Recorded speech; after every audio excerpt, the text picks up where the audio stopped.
instantes los agentes son los secuestradores. ¿Cuál es su nombre? Israel Vallarta. ¿Qué hacía aquí? Nada, yo no sabía nada.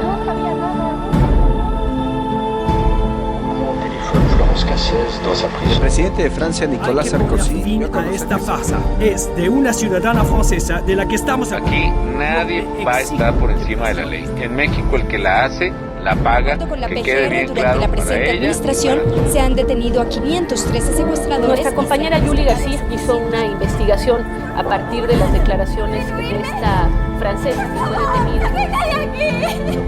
¡Sáquenla de aquí! ¡Mamá! Una novela criminal. Un podcast basado en la novela homónima de Jorge Volpi, editada por Alfaguara.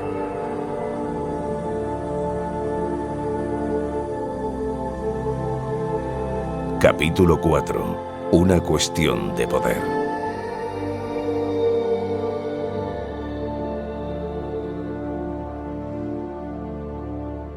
Creo que nos habíamos quedado en uno de los episodios de acción-respuesta que García Luna normalizó en este complejo caso. A la turbulenta visita del presidente Sarkozy tenía que corresponderle una contraacción por parte de García Luna, y esta no se hizo esperar. Como decíamos en el capítulo 3, el secretario decide reabrir el caso Vallarta-Cassés, resucitando a la casi olvidada banda del Zodíaco. Esta respuesta cumple dos funciones. Por un lado, dar carta de legitimidad a sus actuaciones, y por el otro, probar como sea que Florence es culpable de los delitos que se le imputan. Durante la visita de Sarkozy, ya se producen detenciones como la de Carlos Palafox, presunto líder de la banda que lleva su nombre. Entre el 21 y el 23 de marzo de 2009 se producen sus primeras declaraciones. Yo me dedicaba a secuestrar judíos, empresarios y gente importante. En sus declaraciones, Palafox jamás menciona a los Vallarta, pero sí a un tal... David, ese también nos ayudaba. ¿David qué más? David, uno gordo de cabello chino, medio cacarizo, moreno claro. En un mercado en el sur de la ciudad, un comerciante que tiene la mala fortuna de llamarse David y ser gordo y cacarizo, no sabe que está a punto de convertirse en la pieza fundamental que resucitará la banda del Zodíaco. Pero antes de llegar a él, García Luna tiene algo que hacer con la familia Vallarta. Y como ya sabemos, García Luna no hace las cosas a medias. El 7 de mayo de 2009, la familia Vallarta se reúne para comer en el taller de René, hermano de Israel, en Iztapalapa. A la fiesta acuden, entre otros, dos sobrinos de Israel, Juan Carlos, de 35 años, y su hermano Alejandro, de 32. Son cerca de las 5 de la tarde. Hermano, acompáñame a la refaccionaria. ¿Ahora? Güey, me acabo de chingar unos tacos. Necesito unos faros nuevos para el carro. Vamos, no nos cierren. Órale, ven conmigo. Arre, vamos. Juan Carlos y Alejandro montan en su coche y emprenden camino. Pero en la calzada Ermita Iztapalapa, dos automóviles les cierran el paso. ¡Fuera del carro! ¡Vamos! ¿Qué pedo? ¿Qué pasa? ¡No chinguen! ¡No abrimos fuego! Como viene siendo normal en este caso, un tropel de agentes de la AFI rodean el vehículo y sacan a los dos hermanos entre golpes e insultos. ¡Salta y tírate al piso, hijo de tu pinche madre! Sí, ok, tranquilícese. ¿Y tú, a qué esperas? Sí, señor. Órale, pónganle las esposas a estos dos. A la orden, señor. ¿Pero qué está ocurriendo? ¡Tú, cállate! Quítenle la cartera. Por favor, no nos hagan nada. ¡Levántate! ¡Ándale! Son los Vallartas. Son Vallartitas. Pues ya se los cargó su pinche madre. ¡Ay! ¿Dónde está su tío? Su tío René. En su taller. Todos para el taller echando madres, cabrones. Los suben a golpes a una furgoneta y los llevan de nuevo al taller de René. Irrumpen con fuerza en el lugar y se llevan detenidos a René y a otro empleado. Ya le traemos a 4 Vallartas. Preparen todo, vamos para allá. Los montan en la furgoneta y se van a toda velocidad. Tú, el que se llama René, al suelo. ¿Cómo? Pero ¡vamos! Bernal obliga a René a tenderse con el brazo izquierdo directamente sobre el metal incandescente del suelo de la furgoneta. ¿Qué? ¡Está caliente! Nos vale madres. De todos modos te vas a morir. Los llevan a un lugar cerca de la delegación de la PGR en Chalco, conocido como la Casa de las Torturas. Les bajan a todos. Dos agentes, Montiel y Ávila, llevan a Juan Carlos a un pequeño cuarto. Siéntate. Por favor, ¿me van a decir qué está pasando? ¿De qué religión eres, Juan Carlos? ¿Qué? Soy testigo de Jehová. Pues ni Jehová te va a salvar de esta. Te vamos a quitar las esposas, pero no se te ocurra hacer nada. Quítate la ropa, y rápido. La truza también. Completamente desnudo, lo atan de pies y manos y le vendan los ojos. Vas a tener que aflojar ahorita, porque cabrones más mamados que tú han aflojado. Así que afloja por las buenas. Le echan agua helada. Entre los agentes hay 2 mujeres que también participan. Te tenemos bien investigado desde hace años. ¿Cuál es tu domicilio? ¿No que me tenían bien investigado? ¡Cállate! ¿Qué es de ti, Israel Vallarta? Es mi tío. ¿Y Florence Cassés? La novia de mi tío. ¿Dónde está él? En Almoloya. ¿Y qué hace ahí? Está procesado por un supuesto secuestro. No te hagas, pendejo. ¡Levántate, pendejo! A ver si no vas a aflojar ahorita, hijo de tu pinche madre. El agente Bernal le pone a Juan Carlos una franela sobre la boca, al tiempo que Ávila se monta en sus pies. Bernal deja caer un chorro de agua sobre su rostro, le aprieta la nariz y le formula una y otra vez las mismas preguntas. No. Háblanos de tu tío Israel y de la francesa esa. No sé nada de la vida de mi tío ni de la de Florence. Te vamos a soltar. Solo tienes que aceptar que eres secuestrador. No soy secuestrador. No soy culpable de nada. Al cabo de una hora, Juan Carlos está completamente exhausto y todavía a alguien le pasa un tubo de metal caliente por la cara y por el pecho. ¡Ah! ¡Ah! ¡Ah! ¿Qué hacen? ¡Acepta que eres secuestrador! No, por favor, piedad. Basta, levántenlo. Traigan al que sigue. Montiel, Ávila, llévense a este a la camioneta y bajen al tío. Ese sí va a aflojar. Ese es el bueno. Oiga, mi hermano. Ese no aguantó. Se lo cargó su puta madre. Dios mío. Dios mío. Pero no es cierto. Alejandro no ha muerto. En otra habitación también él está siendo brutalmente interrogado y torturado. Tengo 3 años investigándote. Señorita, ¿qué quiere que le diga? Pues que eres un secuestrador y te soltamos. Tú eres de la banda de los Zodiacos y tu signo es Libra. Sí, es mi signo. Pero porque nací en ese mes. Pero en serio, yo no tengo nada que ver con ninguna banda. Por favor, tiene que creerme, señorita. Tú te llevas 50,000 pesos por secuestro, cabrón.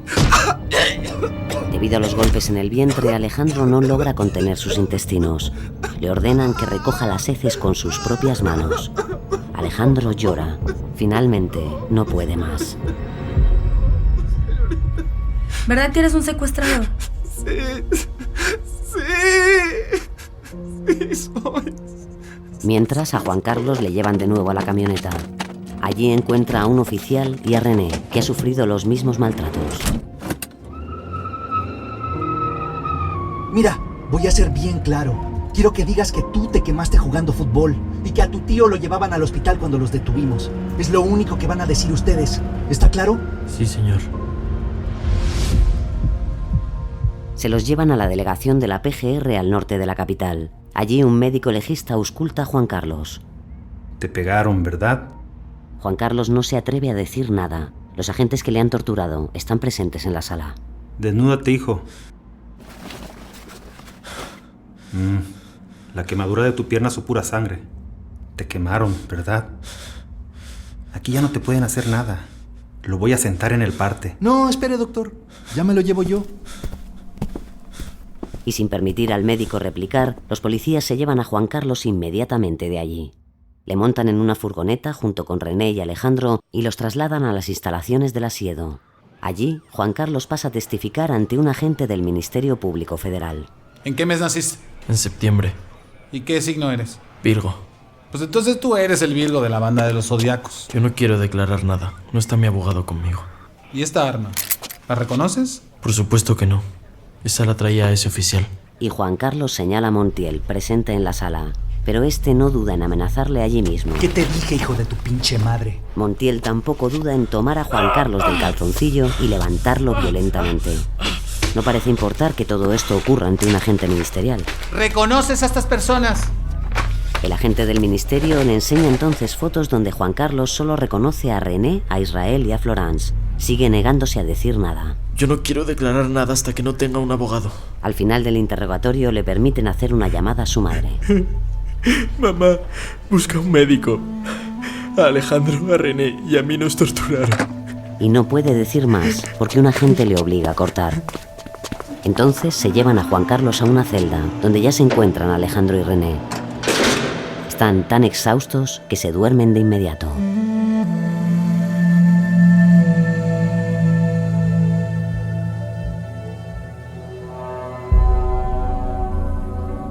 Juan Carlos Vallarta no declara hasta el 8 de mayo de 2009.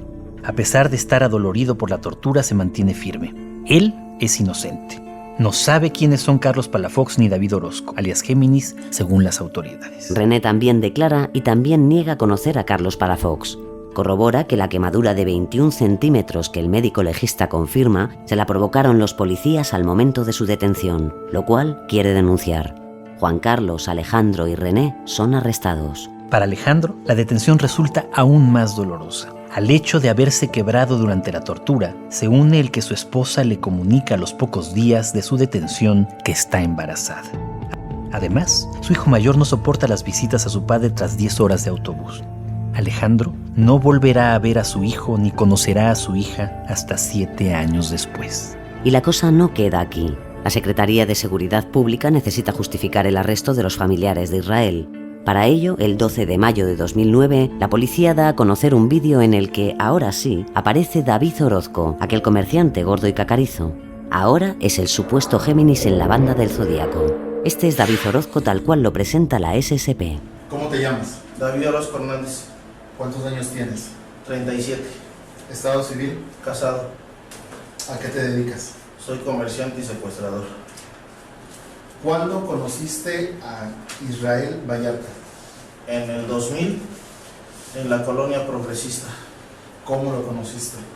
Él patrocinaba juegos de fútbol y así lo conocí. Posteriormente me invitó a trabajar como lavador de dinero y después a trabajar como secuestrador. ¿Cuál era tu sobrenombre dentro de la organización de Israel Vallarta? Géminis. Este video, difundido por la propia policía, está grabado sin la presencia de un abogado, lo cual atenta contra cualquier principio de seguridad jurídica y es una clara violación de los derechos humanos. Pero esto no parece importarle mucho a la PGR. Como casi todo el material audiovisual implicado en este caso, este vídeo también presenta flagrantes irregularidades. Como si fuera un actor en un casting, Orozco habla a cámara con una seguridad aprendida, mirando a su izquierda en las muchas ocasiones que duda de su papel y obviamente leyendo en otras tantas. Y hay algo más. El vídeo está lleno de cortes de edición bastante chapuceros, por cierto. Veamos. ¿Cuántos eran los integrantes de esta organización? Estaban Israel Vallarta. Corte en el vídeo. René Vallarta, todos ellos hermanos. Otro corte. Alejandro Vallarta, Juan Carlos Vallarta, sobrinos. Otro corte. Y la francesa, que era su novia de Israel Vallarta. Aquí David mira a su izquierda esperando aprobación. El ok se la da. Corte. ¿Cuál era la participación de cada uno de ellos? Israel Vallarta y la francesa eran los que planificaban y cobraban los secuestros. A veces la francesa participaba cuidando a las víctimas. Corte. René participaban en los levantones. Corte. Juan Carlos, Alejandro Vallarta y yo cuidando.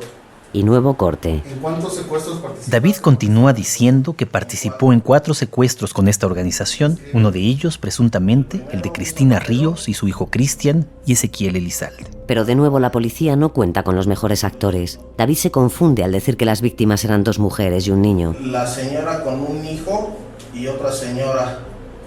Por ellos se hizo el operativo del AFI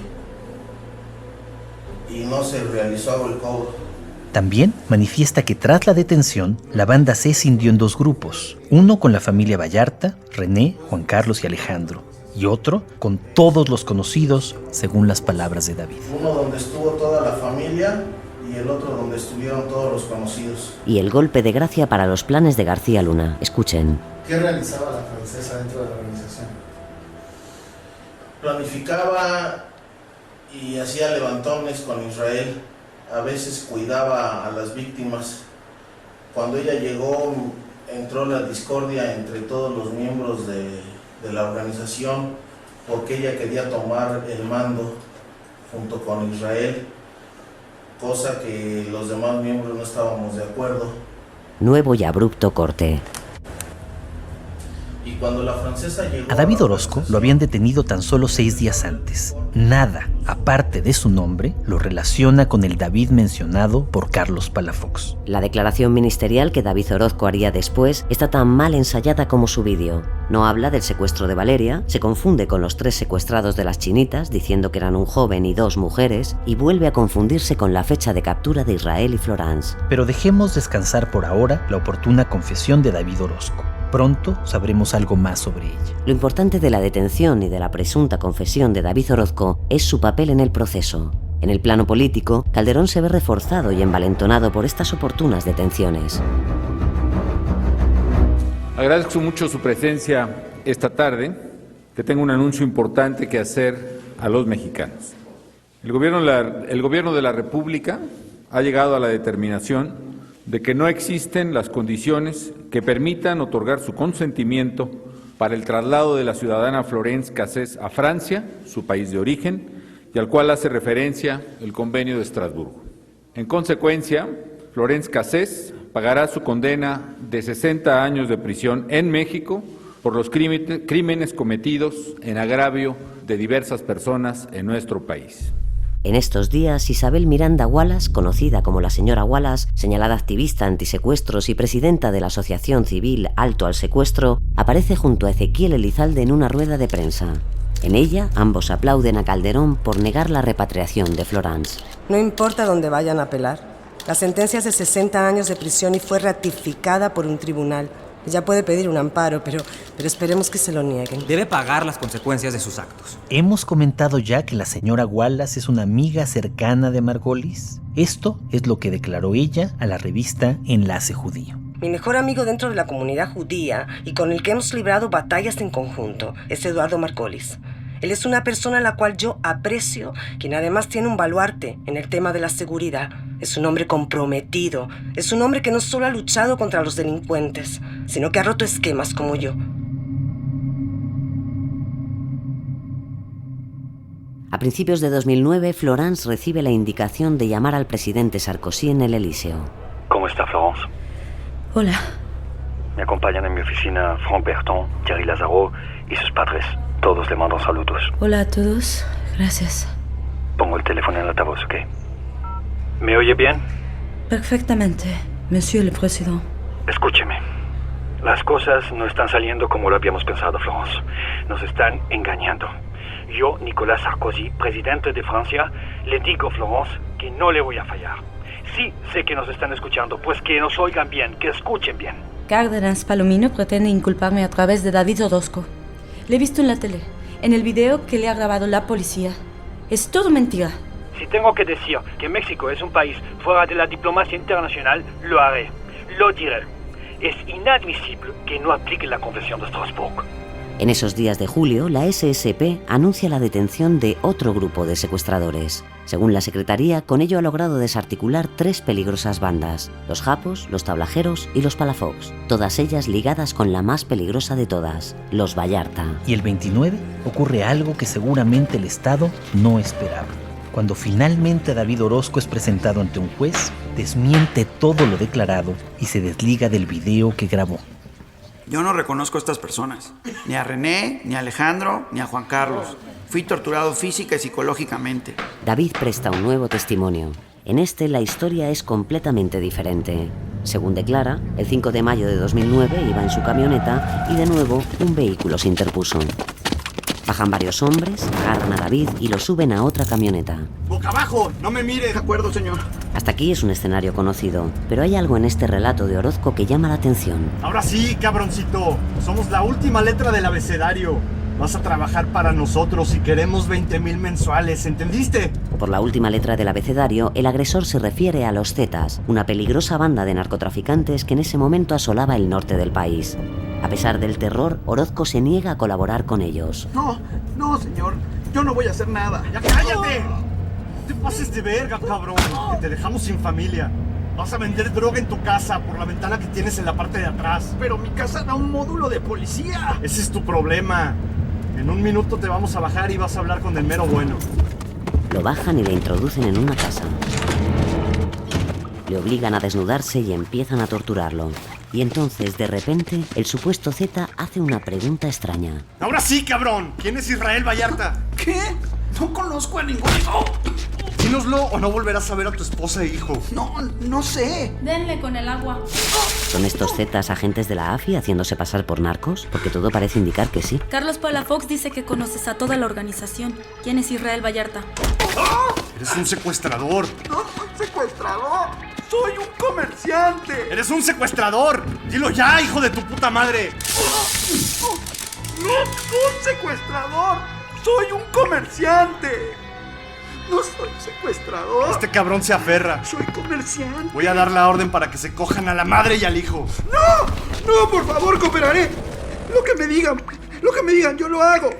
Según declara David ante el juez, estos sujetos le indicaron lo que querían que declarara ante una cámara y le proporcionaron los nombres que tenía que decir. Le obligaron a aprenderse los datos de los vehículos y las cantidades de dinero que debía mencionar cuando se lo ordenasen. Si titubeaba, le golpeaban en los testículos. Cuando David acabó la falsa declaración, un tal licenciado López le ordenó contar en su declaración ministerial exactamente lo mismo que había dicho en el vídeo. Si te niegas, involucramos a tu esposa, no volverás a ver a tu hijo y sembraremos droga en tu casa. Dejaremos cadáveres si hace falta. Pues si con ello aclaran mi inocencia, háganlo. Hay un detalle importante acerca de la grabación de este video. Tiempo después de que apareciera en la página oficial de la Secretaría de Seguridad Pública, la señora Wallace reconoció en una entrevista en televisión haber estado presente en las oficinas de la Procuraduría durante la confesión fingida de David Orozco. Yo estuve presente, Carmen, cuando Ezequiel me pide que lo acompañe y me consta cómo este hombre empieza a platicar acerca de Florence Cassés. Si esto es verdad, es probable que tanto la señora Wallace como Ezequiel presenciaran la tortura de David Orozco, o al menos lo hayan visto poco después de padecerla. Esa misma tarde se lo llevaron al arraigo. Por la noche, la SSP difundió el vídeo que incriminaba a Israel y a Florence. Y otro detalle. Para mí es un honor recibir este reconocimiento, que yo dedico a todo México. Yo trabajo por nuestra gran nación, para que la ley y la justicia se cumplan siempre, y aquellos que lo merezcan paguen sus actos.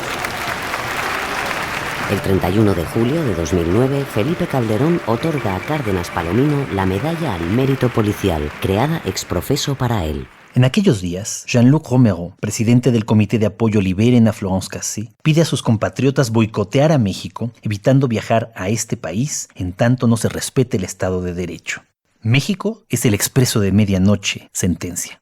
Se equivoca. Es el proceso de Kafka. Así llegamos a 2010. Y en este punto podemos hacer un pequeño parón o efecto de ralentización para ver cómo y dónde están los personajes básicos de este caso.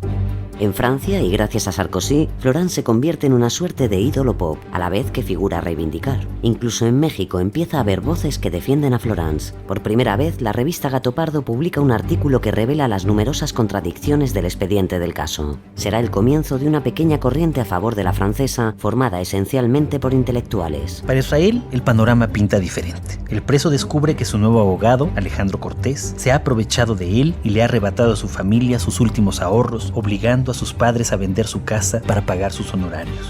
Israel decide entonces tomar su propia defensa y presenta una serie de alegatos que incluye citatorios para decenas de testigos. En las altas esferas, los presidentes Calderón y Sarkozy vuelven a encontrarse en Madrid en mayo de 2010, durante la 6ª cumbre de jefes de Estado y de Gobierno de América Latina y del Caribe Unión. Presidente Calderón, me alegra verle. Presidente Sarkozy, un placer saludarle. ¿Cuándo va a ser trasladada Florence Cassés a la Francia? Señor presidente, por razones de política interna ese traslado ya se ha vuelto absolutamente imposible. ¿Qué quiere decir? Mire, no se preocupe, le aseguro que la vía judicial está abierta para que Florence Cassés presente un amparo. Y le garantizo que no intervendré en la resolución que el Poder Judicial tome al respecto. Esto no va a quedar así. Sonría, Nicolás, nos están sacando una foto. Sale cochón. En México, el 25 de agosto, Cristina Ríos cambia drásticamente su declaración. En esta describe cómo la banda de Israel y Florence la sometían a violaciones prácticamente a diario. Había un sujeto que me pidió que lo llamara Gabriel. Me vigilaba cuando me bañaba. Cuando me empezaba a secar, me hacía tocamientos y posteriormente me violaba, diciéndome que no fuera a gritar ni a decirle a sus compañeros o a Israel Vallarta, porque se desquitaría con mi hijo. Gabriel me violó como 4 veces. Había otro que era una persona de edad a quien le decían Hilachas. Este apodo nunca antes ha sido mencionado. En una ocasión escuché que lo llamaban Hilario. En 2 ocasiones me violó. También había otro sujeto como de 60 años que también me violó como 4 veces. Por el tono de voz pienso que dicho sujeto era el papá de Edgar Rueda Parra, sobrino de mi esposo. Otro de los sujetos que me violó fue uno que por el tono de voz mi hijo y yo le pusimos el ranchero. Este sujeto me violó a diario durante el tiempo que estuve privada de mi libertad. También Edgar Rueda Parra me violó como 10 veces en su rancho. Conforme a este nuevo testimonio, Cristina vivió un horror indescriptible. No tengo duda de que ella y su hijo fueron secuestrados, pero no logro discernir cuántos de los horrores que narra fueron ciertos y cuántos ella simplemente ha terminado por creer que lo fueron. Sin atreverme a juzgarla, no me quedan dudas tampoco de su sufrimiento. En cuanto a Alejandro, Juan Carlos y René Vallarta, siguen en prisión. El 20 de julio integran a todos los supuestos miembros del Zodiaco en la misma causa criminal, aunque algunos solo están identificados por sus apodos. Un batiburrillo de secuestros intercambiables que las víctimas jamás confirman. Y este es, grosso modo, el panorama de nuestros protagonistas en 2010, 4 años después de la detención de Israel y Florence.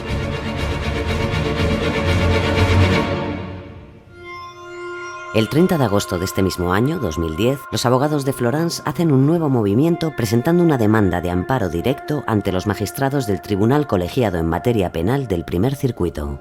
La demanda va en contra de la sentencia que la obliga a cumplir 60 años de cárcel. Contiene una detallada revisión del caso y se basa en 3 puntos: que Florence fue inducida a inculparse, que las grabaciones de televisión influyeron en su sentencia y que el tribunal violó las garantías. El documento acababa con estas palabras: El Ministerio Público debió de inmediato haber comunicado mi detención a la representación diplomática de Francia. Sin embargo, no lo hizo. La violación vulneró la posibilidad de organizar adecuadamente mi defensa. Soy inocente y sigo acumulando días de prisión injusta. Este no es el único cartucho de Sarkozy en lo que parece haberse convertido en una gesta personal. El 8 de octubre de 2010, el presidente francés flanquea las puertas del Vaticano. El Papa, Benedicto XVI, va a recibirlo en una audiencia privada de media hora. Tras un primer encuentro con la comitiva, pasan a charlar en la biblioteca. Tengo un favor que pedirle, Santo Padre. Le escucho. Tengo una protegida en México, una ciudadana francesa que ha sido condenada a 60 años de prisión. Oh, la pobrecita. ¿Qué puedo hacer para ayudarla? Nadie merece 60 años de prisión. Desde luego, si hizo una tontería, es una tontería que la Iglesia puede comprender. Se enamoró de la persona equivocada en el momento equivocado. El amor no es un pecado. Le prometo que me comunicaré con mi nuncio apostólico en México. Gracias, Santo Padre. Muchas gracias. Lo que quizá no sabe el Papa es que el nuncio mexicano ya ha dado la autorización para que el equipo de Pedro Arellano trabaje a favor de la francesa. Recordemos que Arellano pone en marcha 3 grupos de investigadores independientes que coinciden en que Florence e Israel son inocentes. Arellano se presenta a finales de noviembre en la oficina del magistrado Carlos Hugo Luna Ramos, el responsable de preparar el proyecto de sentencia sobre la demanda de amparo promovida por Florence. El magistrado felicita a Arellano por su trabajo, dando a entender que su visión respecto a Florence ha dado un giro. Sin embargo, poco después, el episcopado mexicano cesa a Arellano de su cargo, alegando divergencias sobre el reporte que exculpa a Florence. Mientras la atención de los medios se centra en Florence, el caso de Israel se enreda en las oscuridades burocráticas del sistema de justicia mexicano. Declarado culpable sin jamás haber sido declarado culpable, Israel libra una batalla que nadie ve, que nadie quiere ver. Y la parte francesa empieza una nueva batalla. El 3 de febrero de 2011, el embajador francés Daniel Parfait anuncia el próximo inicio del prometido Año de México en Francia. Pero el feliz anuncio no puede ser menos oportuno. El 10 de febrero, los miembros del tribunal colegiado dictan sentencia en torno a la solicitud de amparo presentada por Florence. Su decisión es votada por unanimidad. Todas las razones alegadas por Florence son rechazadas. El tribunal colegiado mantiene firme la sentencia anterior.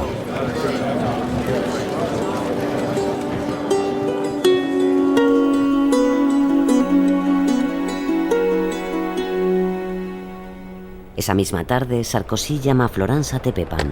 Florence, De veras que lo siento mucho. Ante la decisión del colegiado, estoy sopesando la posibilidad de incluso anular el año de México en Francia como respuesta. No quiero que se olviden de mí, pero preferiría encontrar otra salida antes que la anulación. Me da miedo que se produzca una crisis diplomática. Pero Sarkozy tiene su propia manera de hacer las cosas. En pocos días, y acompañado por los padres de Florence, da una conferencia de prensa en París en la que habla sobre el Año de México en Francia. Dijo que suspender la celebración sería ir en contra del pueblo mexicano y también en contra de los intereses de Florence Cassés. El pueblo de Francia es amigo del pueblo de México y nosotros diferenciamos entre el pueblo mexicano y algunos de sus dirigentes. No hay duda de que se refiere al presidente Calderón. Y en un redoble, Sarkozy hace una propuesta que es casi imposible de aceptar. Anular el año de México en Francia sería una ofensa para el pueblo mexicano. Así que propongo que el año de México en Francia esté dedicado a Florence Cassés. Pido que cada oficial que tenga ocasión de tomar la palabra en estas manifestaciones comience hablando de Florence Cassés. La Secretaría de Relaciones Exteriores de México reacciona con un duro comunicado donde muestra su sorpresa ante la decisión de Sarkozy. El gobierno de México considera que no existen las condiciones para que el Año de México se lleve a cabo en Francia. Finalmente, será cancelado. La situación se ha tornado más que espinosa. La anulación del Año de México en Francia pone en serio peligro las relaciones diplomáticas entre los dos países. Por todos lados se trata de buscar una solución, pero no es fácil. Ignacio Morales Lechuga se reúne con el director de la agencia France Press en México, Jean-Claude Boxenbaum, quien desde su llegada al país es un ferviente defensor de la inocencia de Florence. Los abogados de Florence deben apelar la nueva sentencia ante la corte.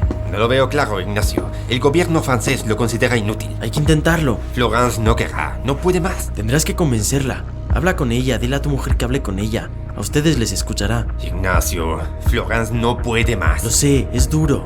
Pero lo peor que puede hacer ahora es quedarse a medio camino. Hay que dar esta última batalla.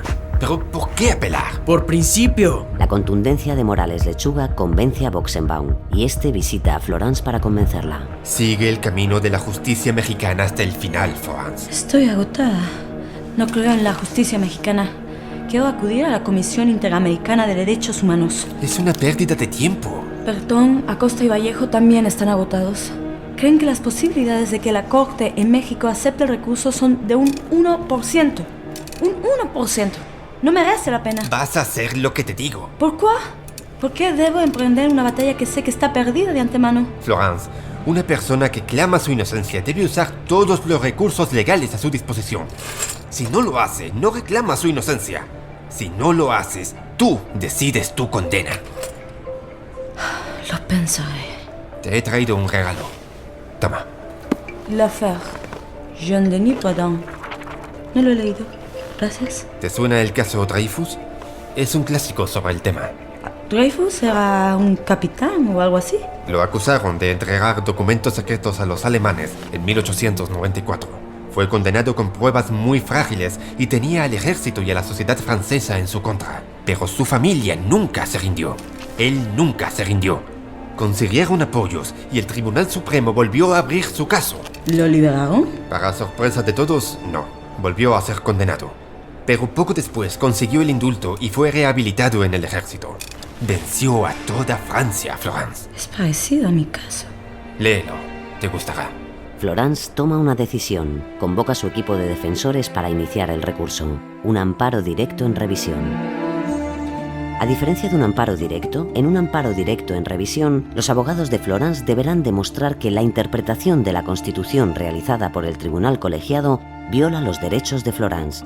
El recurso que presenten deberá ser admitido por unanimidad en el Pleno de la Corte. El 10 de marzo de 2011, el embajador Parfait anuncia a Acosta, abogado de Florence, que el recurso ha sido admitido por la Corte y que le corresponderá a Arturo Saldívar, el más liberal de los ministros, la redacción del proyecto de sentencia. ¿Eso es bueno? Es muy bueno, Florence.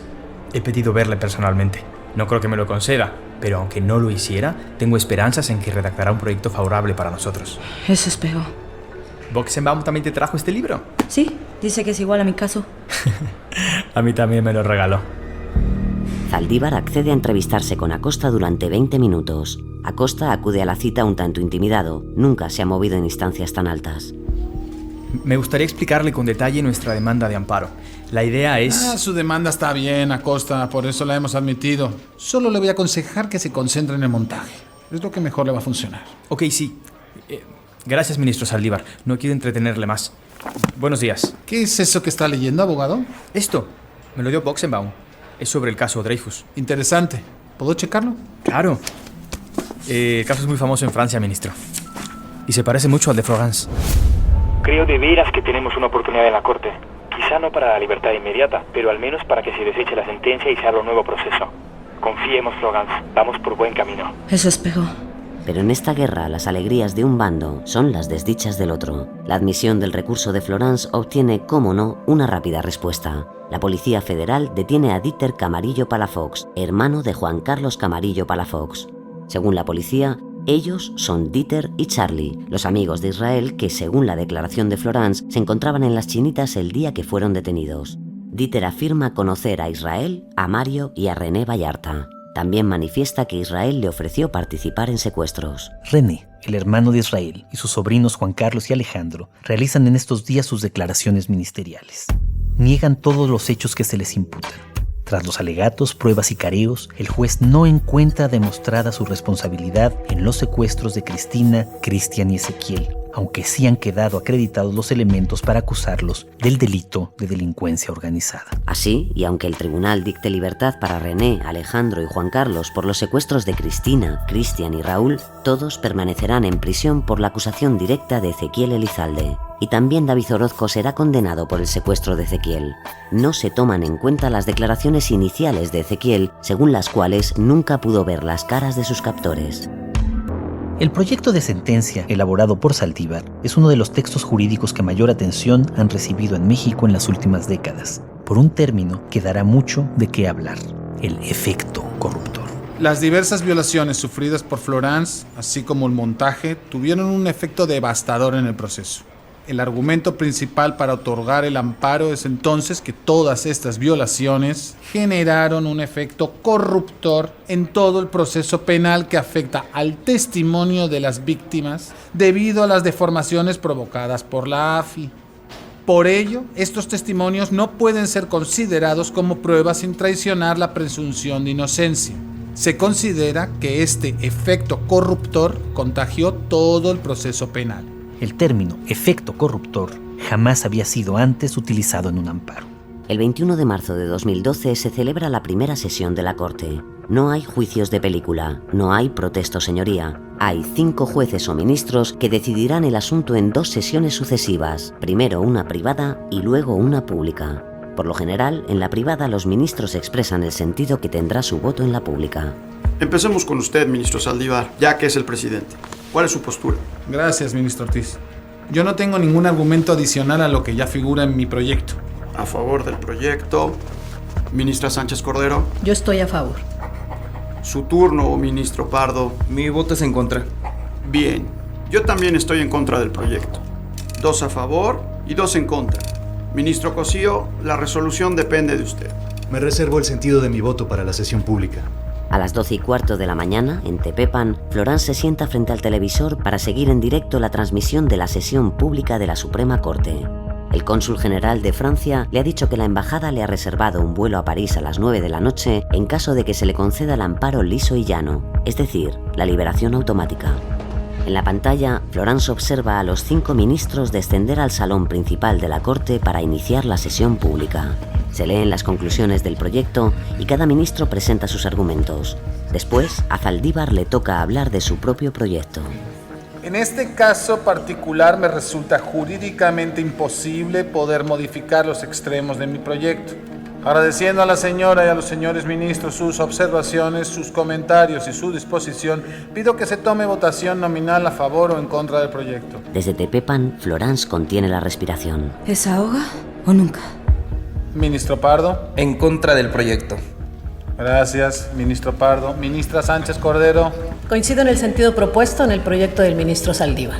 A favor, entonces. Gracias, señora ministra Sánchez Cordero. Señor ministro Ortiz. En contra del proyecto. Gracias. Yo estoy a favor del proyecto. Ministro Cosío. El voto decisivo, el momento de la verdad. Estoy a favor del otorgamiento del amparo, pero con efectos diversos. Lo cual significa que no concede la libertad inmediata, sino que obliga a repetir el proceso revisándolo y eliminando las partes viciadas. Informo a la sala de que hay mayoría de 3 votos a favor del proyecto. Solo que uno de esos votos, el de Cosío, propone la revisión, con lo que el proyecto no se vería aprobado. Zaldívar busca una última oportunidad. Una pregunta al ministro Pardo. ¿Usted estaría a favor por la concesión para efectos? No, señor presidente. Ah, perfecto. En consecuencia, al no haberse alcanzado los votos necesarios en cuanto al sentido del proyecto, este se desecha y en su oportunidad se turnará al ministro que por estricto turno le corresponda. Ese ministro, en este caso ministra, será Olga Sánchez Cordero. En Tepepan, Florence ni siquiera ha terminado de ver la sesión televisiva. Se echa en los brazos de su padre y llora desconsolada.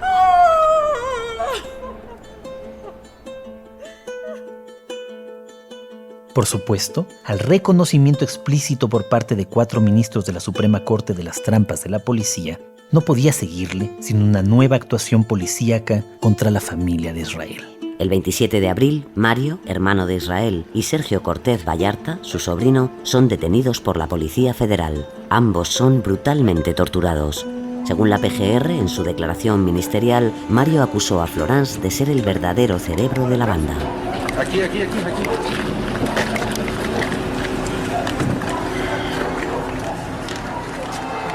El tiempo pasa y los presidentes cambian. El 15 de mayo de 2012, François Hollande se convierte en presidente de la República Francesa. 7 meses después, Enrique Peña Nieto toma las riendas de México. Protesto guardar leal y patrióticamente el cargo de presidente de la República que el pueblo me ha conferido. Por su parte, Luis Cárdenas Palomino renuncia a su titularidad de la División de Seguridad Regional para incorporarse como jefe de seguridad privada en Azteca Televisión.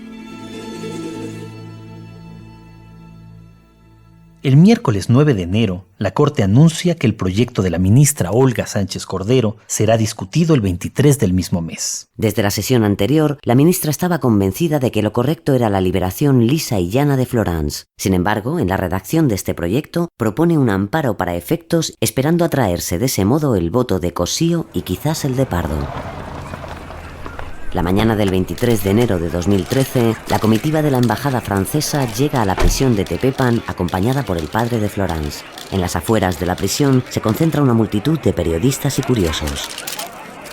Cerca del mediodía, los ministros se reúnen para la sesión privada en torno al proyecto de la ministra Sánchez Cordero. El ambiente es tenso. El presidente en turno de la sala, Jorge Pardo, pide a los demás que expresen el sentido de su voto. Yo sostengo mi voto anterior, por el otorgamiento del amparo liso y llano.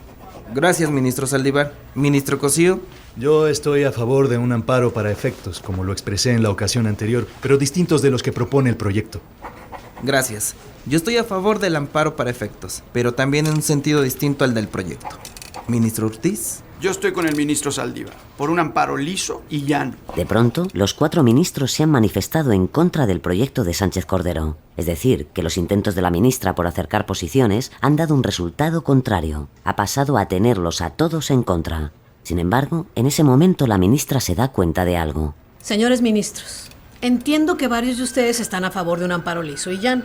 Entonces, si altero el sentido del proyecto que acabo de presentar, decantándolo por un amparo liso y llano, sumaré los votos suficientes para la mayoría. Pero entonces, ¿qué proyecto vamos a votar? Olga Sánchez Cordero saca de su cartera el proyecto desechado en la sesión de noviembre de 2012. Hago mío el proyecto del ministro Saldívar. Ninguno de los presentes ha imaginado una solución semejante, y nadie la objeta.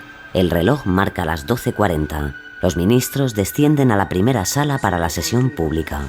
La ministra Sánchez Cordero sorprende a la sala y a los telespectadores que siguen la sesión con su idea de votar el proyecto de Saldívar como suyo. Gracias, señora ministra. Le pido, señora secretaria, sea tan amable de tomar la votación. Sí, señor presidente. Señor ministro Arturo Saldívar Lelo de la Rea. Con el proyecto modificado. Señor ministro José Ramón Cosío Díaz. Yo voy a reiterar la votación que emití el pasado 21 de marzo del 2012. Voto por el amparo, pero no por los efectos. Señor ministro Alfredo Gutiérrez Ortiz Mena. con el proyecto modificado. Señora ministra Olga Sánchez Cordero de Villegas. Con el proyecto modificado. Señor ministro presidente Jorge Mario Pardo Rebollero. En contra del proyecto. Señor ministro presidente, le informo que hay mayoría de 3 votos en favor del proyecto modificado. En esa virtud queda aprobado el proyecto modificado y en consecuencia se instruye a la Secretaría de Acuerdos de esta primera sala para que notifique a las autoridades correspondientes que se ponga en inmediata y absoluta libertad a Florence Marie Louise Cassé Crepin. Se decreta un receso de 5 minutos. ¡Soy libre!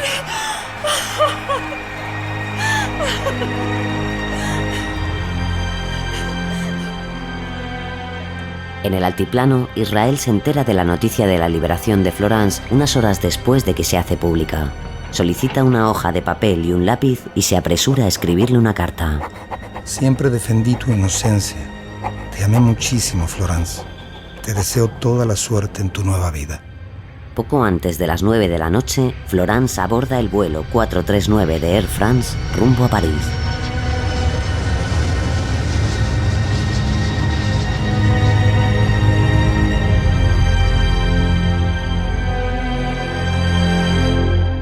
Y después de esta sonada liberación, los ministros de la Corte hicieron sus propias declaraciones. Para empezar, Olga Sánchez Cordero expresó muy claramente su postura. Tras mirar una y otra vez el video del 9 de diciembre del 2005, no me quedó ninguna duda de que el montaje destruía por completo la presunción de inocencia y la posibilidad de reconstruir la verdad.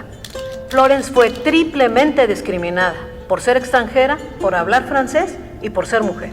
Cossío, por el contrario, se pronuncia contra la resolución de la Corte. En su opinión, el montaje se resolvió con otro montaje, un montaje judicial. Mi equipo y yo jamás imaginamos un escenario semejante.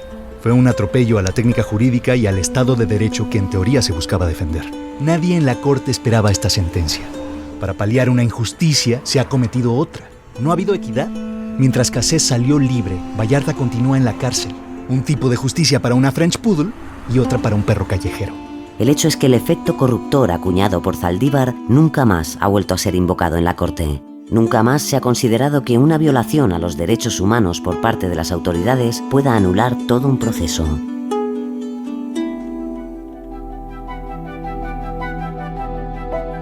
El 28 de enero de 2013, después de visitar al presidente Hollande, Florence se encuentra por fin con Sarkozy y Carla Bruni. La cita es en sus oficinas privadas, a donde asiste acompañada de sus padres y de Fran Berton. Ese día, Sarkozy cumple 58 años. Tras el almuerzo, durante el café, el expresidente habla con Florence en una parte, de manera menos formal. Para mí, lo único que importaba es que eras francesa, Florence. Yo no iba a dejarte en un país que no es conocido precisamente por tener la mejor policía y la mejor justicia del mundo. Yo instintivamente pensaba que tú eras inocente, pero ese no era el problema. Primero había que traerte aquí y luego ya veríamos. Si solo defendiéramos a los inocentes. Pero si soy inocente. Sí, yo acabé por entenderlo. Gracias a tu abogado que nos abrió el expediente y a escuchar a tu padre también. Sarkozy se lo ha dicho claramente. Lo único que le importaba era su nacionalidad, no tanto su inocencia. Solo entonces Florence repara en el desprecio implícito de las palabras del expresidente de Francia, su gran defensor. A mediados de febrero de 2013, Florence se reencuentra con Fausto, el activista mexicano que tanto la apoyó, también víctima de secuestro cuando era joven.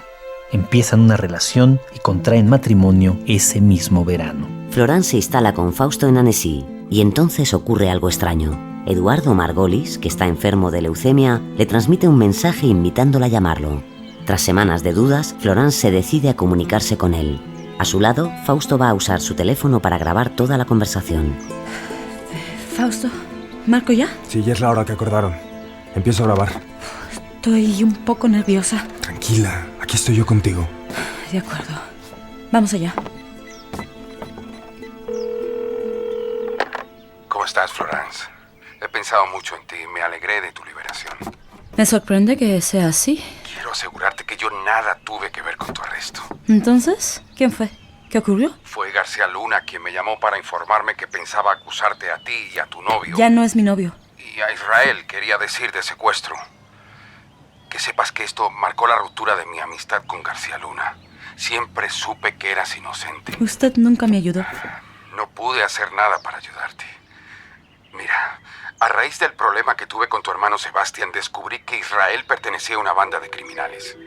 Fue así como me di cuenta de que el hermano de Israel, Arturo, era el hombre al que matamos durante una operación para liberar a un secuestrado.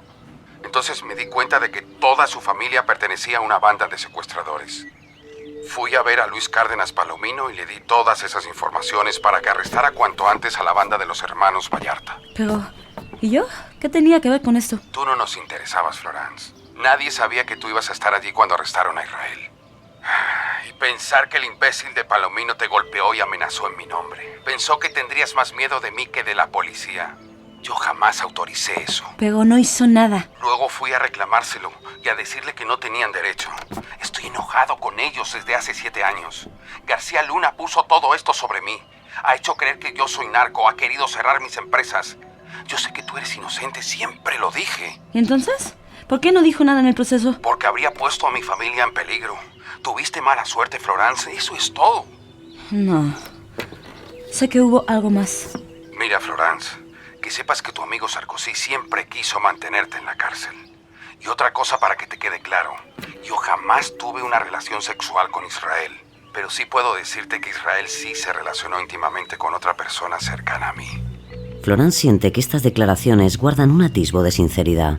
En cambio, tanto a su marido Fausto como a Fran Berton les suenan tan descabelladas como incoherentes.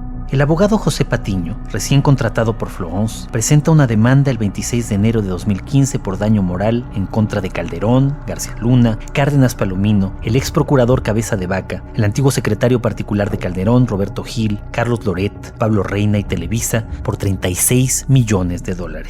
Como era de esperarse, el 30 de enero de 2016, el Juzgado Segundo de Distrito en materia civil rechaza la petición de Florence. En México hay novedades en cuanto a los Vallarta. El 25 de febrero de 2016, el magistrado Suárez Correa, el primer juez que reconoce la conspiración contra la familia, absuelve de los delitos de secuestro y crimen organizado a Juan Carlos y Alejandro. Les concede un amparo liso y llano que elimina la sentencia que los condenó a 34 años de prisión. Denunciarán las torturas que sufrieron y exigirán la reparación del daño en su condición de víctimas de la autoridad. El 19 de noviembre, el mismo magistrado dicta la puesta en libertad de René y de otros 3 supuestos integrantes de la banda del Zodíaco. Y como de costumbre, lo que la PGR pierde en los tribunales, intenta ganarlo en los medios de comunicación. Filtran a la prensa que la liberación de los miembros del Zodíaco se ha producido por tecnicismos. En 2014, y gracias a un amigo común, me surge la oportunidad de entrevistar a Luis Cárdenas Palomino. El 14 de septiembre, tras haberme cancelado en el último momento en una primera ocasión, me encuentro con él en un café en un centro comercial. ¿Puedo tomar notas? Prefiero que no, mejor platiquemos. ¿Qué balance puede hacer del caso de Florence e Israel en términos generales y para el país? Este caso me sigue persiguiendo. No es uno de los casos que más me marcaron. De no ser por la repercusión mediática, ya se habrá olvidado. A mí me apasionan los secuestros, y este es uno de entre muchos. Volpi trata de hacerlo regresar al momento de la detención de Israel y Florence, pero Cárdenas Palomino insiste en que sus recuerdos son borrosos y ha olvidado los detalles. ¿Cuándo y a qué hora fueron detenidos Israel y Florence? Yo llegué por la mañana junto a los medios de comunicación. El reportero Pablo Reina declaró que tú le llamaste para informarle del operativo. Puede ser, teníamos mucha relación con la prensa. Él ahora me odia. Dice que yo le mentí al no contarle lo del montaje. Y yo le respondí, ¿cómo me puedes decir tú eso si viste que yo llegué al mismo tiempo que tú? El 5 de febrero de 2006, en punto de partida, García Luna reconoció que la transmisión televisiva había sido un montaje, o más bien una recreación realizada a petición de los medios. Yo no me atrevería a contradecir a mi jefe, pero él no estuvo allí. Yo sí, y no hubo ninguna recreación. Lo que se vio en la tele es lo único que pasó. Volpi intenta ocultar su sorpresa ante esta revelación. ¿Por qué García Luna sostuvo entonces que fue una recreación? No lo sé, pero ¿cómo íbamos a inventarnos un caso, sobre todo con 3 víctimas y un niño? Las víctimas estaban allí. Nuestra labor de inteligencia nos llevó a rescatarlas. Quizás la única explicación pueda ser la más simple. Era la única manera de atajar la versión de que Florence e Israel no fueron detenidos el 9 de diciembre, sino el 8. Si García Luna hubiera confirmado esto, la detención ilegal por casi 24 horas habría sido suficiente para liberarlos a ambos, y los policías responsables bien podrían haber sido acusados de secuestro. ¿Cuáles son las pruebas contundentes de la culpabilidad de Florence e Israel? Yo no llevaba la investigación, Pero a día de hoy, ¿tú sigues convencido de que Israel y Florence eran culpables? No es algo que me toque decir a mí. ¿Tuviste contacto con las víctimas? Muy poco. Con Cristina un poco más por el niño. Y Ezequiel, yo creo que no era una víctima. Yo creo que querían matarlo. ¿En una venganza o ajuste de cuentas entre criminales? Tal vez. Esta fue la segunda y última revelación importante del encuentro. Cárdenas Palomino se marcha. Volpi abre su libreta y escribe con rapidez la conversación para no olvidar un solo detalle.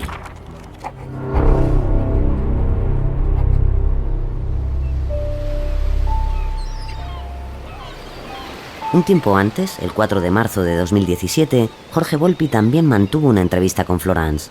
En esos momentos, ella se había divorciado de Fausto, vivía con su hija de 2 años en Dunkerque y su vida estaba centrada en su trabajo. Ahora soy muy feliz. Si pudiera volver en el tiempo, me hubiera gustado no conocer a Israel. ¿Por lo que pasó después o por tu relación con él? Por las dos cosas. No puedo separar una cosa de la otra.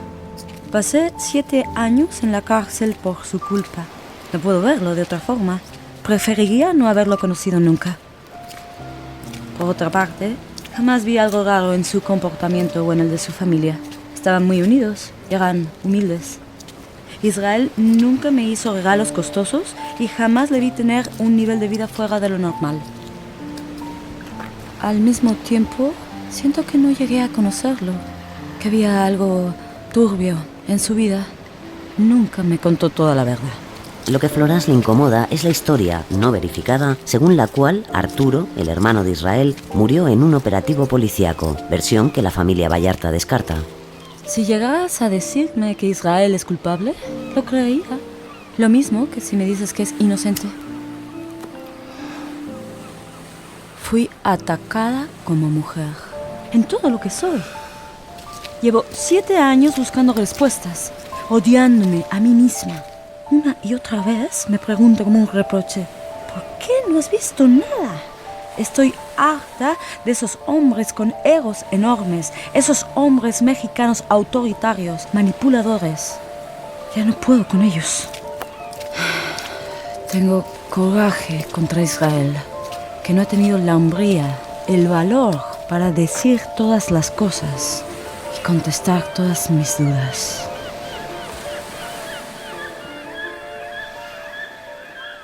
Vamos con Israel, el gran olvidado de la historia, pero no de esta historia. Ya nos hemos dado cuenta de que no es una persona fácil de asir. Resulta tan sincero como elusivo. Detrás de su enorme franqueza se puede atisbar cierta oscuridad. Volpi se entrevista por primera vez a solas con él el 27 de julio de 2017. No odio la cárcel, aunque ha sido muy duro, sobre todo al principio. Los primeros meses pensé muchas veces en suicidarme. Pero ahora creo que la vida son ciclos. Y a mí me tocó este. Supongo que algo habré aprendido de la vida en estos 12 años. Desde que fue detenido en diciembre de 2005, no ha vuelto a ver a ninguno de sus hijos. Tras la muerte de sus padres, apenas ha recibido unas cuantas cartas suyas. Yo no quiero irme como Florence, por vicios en el proceso. Entiendo que ella lo haya hecho. Pero después de todo lo que nos hicieron, de lo que le hicieron a mi familia, no. Yo quiero agotar todas las pruebas y que me declaren inocente. Porque yo no hice nada malo.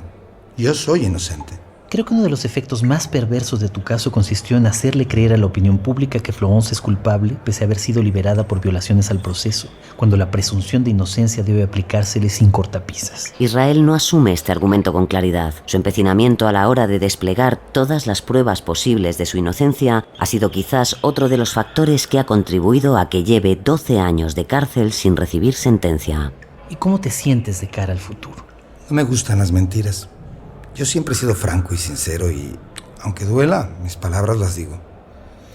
Eso es precisamente lo que me ha llevado a este lugar, no saberme callar a tiempo. Siento que tengo algo atorado en mi garganta y no puede salir. Quizás ese lado evasivo o incierto de Israel se halla justo en ese algo que se le atora en la garganta, esa rabia o esa culpa o ese dolor que no acaba de expresar. Conforme a la reforma judicial de 2008, dado que no se le ha condenado, Israel Vallarta sigue siendo inocente. Los hermanos Rueda Cacho, su primo Edgar Rueda, Alejandro Mejía y los familiares de Ezequiel Elizalde siguen sin comparecer pese a las acusaciones en su contra. Genaro García Luna vive en Florida. Una de sus empresas es una consultoría en materia de índices de seguridad pública. Luis Cárdenas Palomino continúa trabajando como jefe de seguridad en Azteca Televisión. Eduardo Margolis continúa siendo dueño de su conglomerado de empresas y de su agencia de autos blindados. Buena parte de la comunidad judía mexicana sigue considerándolo como su guardián. Continúa luchando contra la leucemia. Ninguno de los agentes involucrados en el montaje o la tortura de los miembros de la familia Vallarta ha sido sancionado. Ni Cristina ni Cristian han vuelto a hablar en público de su secuestro. Ezequiel Elizalde continúa señalando a Florence y a los Vallarta. Los conductores y periodistas de Televisa y TV Azteca involucrados en el montaje se mantienen en activo. Mario Vallarta y Sergio Cortés Vallarta continúan en prisión sentenciados por secuestro y portación ilegal de armas de fuego. Florence ha rehecho su vida. La imagino en su departamento mientras le da una papilla a su hija. Israel Vallarta permanece internado en el altiplano. Aún no ha sido juzgado.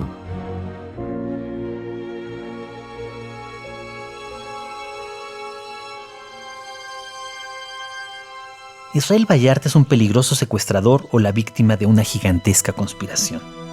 Me invade la sensación de que algo profundo se me escapa en él, de que algo en su pasado me impide observarlo y asirlo por completo. Sin embargo, no tengo dudas de que la madrugada del 9 de diciembre de 2005, Israel no tenía a 3 personas secuestradas en su rancho. También sé que fue sometido a una tortura brutal, y sé que la recreación aducida por García Luna jamás existió. Aquel día no ocurrió ninguna detención ni ninguna liberación que pudieran ser repetidas a petición de los medios. Sea cual fuere la verdad anterior, quedó destruida por el montaje o la puesta en escena que le siguió. Sin importar lo que Israel hizo antes, si es que hizo algo, es ante todo una víctima de ese poder que lo torturó y le negó un proceso equitativo y justo. No tengo dudas de que la verdad absoluta es imposible de encontrar. Y sin embargo, seguimos sin conocer toda la verdad.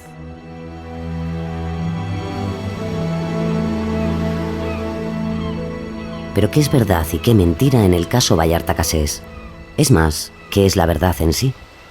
De vez en cuando ocurren casos como este, la realidad conjurándose y entrelazando los hilos de los hechos con los de sus protagonistas, formando una maraña de mentiras, medias verdades y versiones que ocultan la verdad.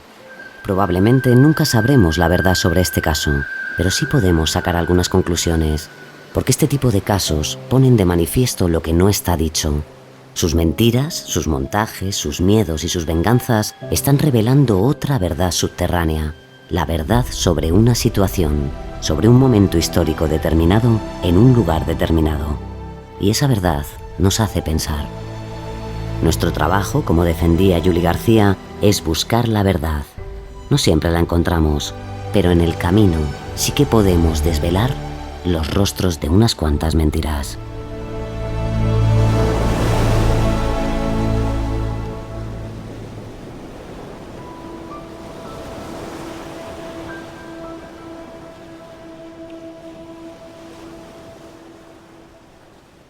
Una novela criminal, un podcast basado en la novela homónima de Jorge Volpi, Premio Alfaguara de Novela 2018. Alba Alonso como Florence Cassé, Esteban Roel como Israel Vallarta, Javier Godino como Nicolás Sarkozy, Emmanuel Gurnstein como Felipe Calderón, José Luis Navarro como Eduardo Margolis, Alan Bravo como el abogado Acosta. Con las voces en el elenco de Emilio Gallardo, Edgar Novales, Hilda González, Efraín Rodríguez, Roberto Sánchez Padilla, Viridiana Moreno, Nacho Marraco, Francisco Javier Fernández Casanueva, Jaime Fidalgo, Nacho Castro, Ignacio de la Sota, Odra Gurrola, Jorge Saade, Rubén Darío Jaime Chacón, Ana Blanco, Álvaro Ramos, Cita Elizabeth, Roberto Medel, Francisco Escobedo y José Roberto Díaz Bausón. Con la colaboración de Unique Talents, de Nicolás Solís, Jesús Blanquiño, María Jesús Espinosa y Juan Ochoa. Guión, Daniel Marín y Mona León Siminiani. Edición y diseño sonoro, Noé Guillén, Alex Otegui y Mona León Siminiani. Producción, Fermín Agustí. Dirección, Mona León Siminiani.